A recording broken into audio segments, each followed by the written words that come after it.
Cells is one of dozens of clean energy companies moving to Georgia.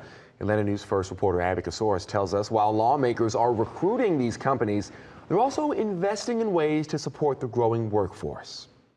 In just the last year, 35 big announcements of companies moving to Georgia, manufacturing chips, solar panels, and batteries. Both bills passed here at the State House and in the White House, providing tax incentives for companies to move to the state. Talking with people today, they say Georgia's growth is not over just yet. And we have all the ingredients to be a world leader in this. Those ingredients include the world's busiest airport, the Port of Savannah's global carrier network, and eager college graduates from some of the state's leading universities.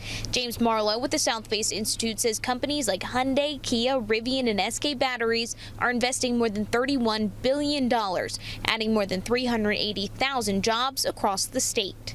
And today, then, this city is home to one of the largest solar panel factories in all of the United States.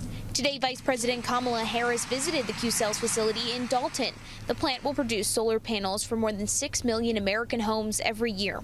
Ali Zaidi, White House climate advisor, says Georgia is a magnet for investment. Creating jobs that you can raise a family on and delivering technologies that are going to cut consumer costs. This week, U.S. Senator Jon Ossoff is leading a trip to Seoul, South Korea.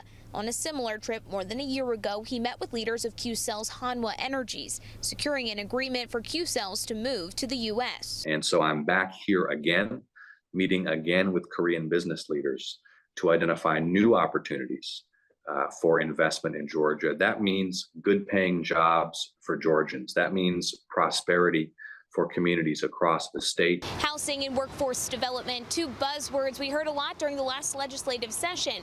Lawmakers here at the state capitol committing to a committee to research and help craft laws for the next legislative session to help with education and housing near those plant sites. In Atlanta, I'm Abby Casoris.